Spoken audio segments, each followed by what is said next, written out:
Hi everyone, welcome to week 2 of Introduction to Special Education.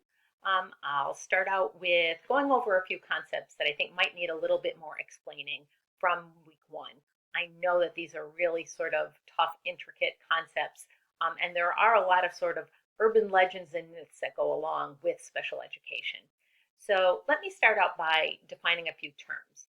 There seems to be a little bit of misunderstanding about something called response to intervention. What response to intervention is, and you may hear it called RTI. If you're from Connecticut, you hear it called SRBI, same thing. It's really a general education. Welcome to week 2 of EDU 250, Introduction to Special Education. I thought I would start this week's announcement with just reviewing some terms that seem to be a little bit confusing for people, and rightfully so. Special education terms can be very, very confusing. There are lots of acronyms, there's lots of laws. So first, I'll start with RTI, response to intervention, which quite a few of you mentioned in our discussion and some of you mentioned in your papers. RTI, response to intervention, is tiered interventions, but it's not special ed. Those are interventions through general education, and they're tiered because they start with everybody should be getting high quality instruction, then the middle of the pyramid who needs more, maybe it's small group instruction, and the top of the pyramid who needs some individualized, more intensive interventions. And a child may or may not have a disability. This is for any child that does not seem to be making effective progress, and it could be a child with special ed. They can access RTI as well. That's one of those urban legends and myths, is that they can't, but they can. So it's still, there's a lot more to it, but I don't want to take up too much time. If you have more questions about RTI, definitely shoot me a message, and I'd be happy to have a conversation with a small group of you if people want more information.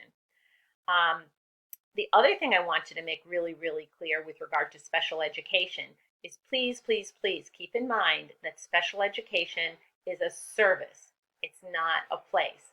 And I think even those of us in special education, the way we talk about it sometimes, the special ed classroom, the resource room, the autism program, we make it sound like it's a place, but it's not. As a matter of fact, what the law tells us is that children should be educated in the general education environment as much as they can with appropriate supports and services.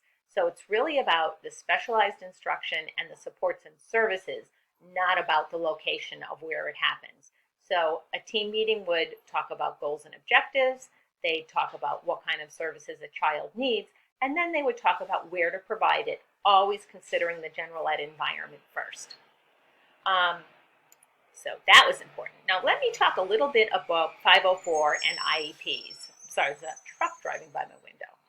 A 504 plan is, as almost all of you said, is a civil rights issue. It falls under civil rights laws.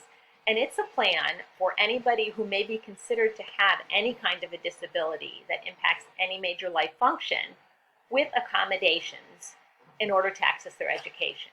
And think of accommodations as leveling the playing field, making it so everybody can access it. So I'm going to close my window. A lot of accessibility things are really as a result of 504. Things like rails and buttons on doors and ramps, those are considered accommodations.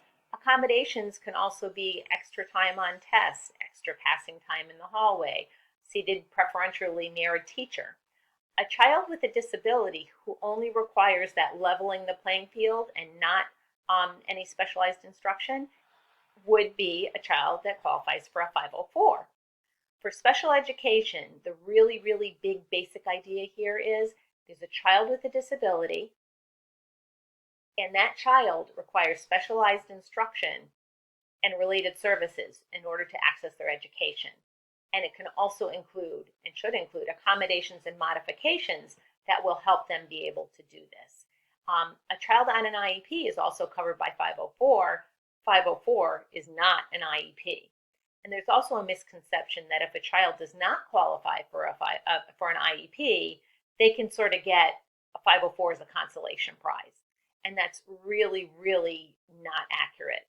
Remember, 504, accommodations to level the playing field, IEP, individualized education program, specialized instruction, and related services.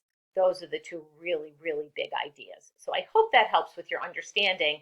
And if people still have questions, again, I'd be happy to set up, we can do a Zoom meeting or FaceTime, and we can set up a small group and we can have a more detailed conversation about that. So just drop me an email if you'd like to have some additional conversations, because it is very, very confusing.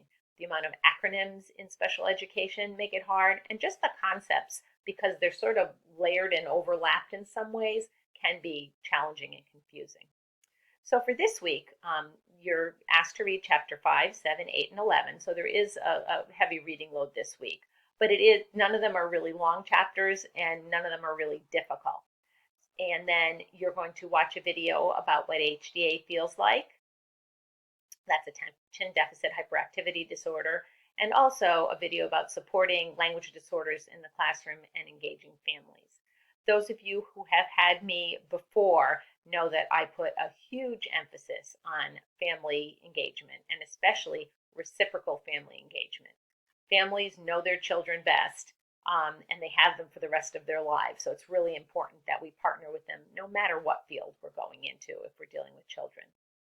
Our discussion this week, you're going to watch a brief video called Welcome to Holland and react to that. It's been around for a very long time, but I find that it really resonates with me, and I hope it does with you as well. And your assignment for this week is you're going to try on a disability. You're going to do the misunderstood minds activity and the visual and auditory stimulation activities. I'll be really interested to find out your thoughts after you get to try on a learning disability and try on ADHD. Most people find it to be a pretty, eye-opening and sometimes intense experience. So hope all of you have a great week. Looking forward to hearing from all of you this week. And just a reminder, when you do your initial response to the prompt, make sure you have references and accompanying in-text citations to support your thinking. It's especially important in your first post to the prompt, and I think most of you did do that, but just a little reminder. And the only other reminder I can think of is do your best to do your initial response to the prompt as early in the week as you're able to do it.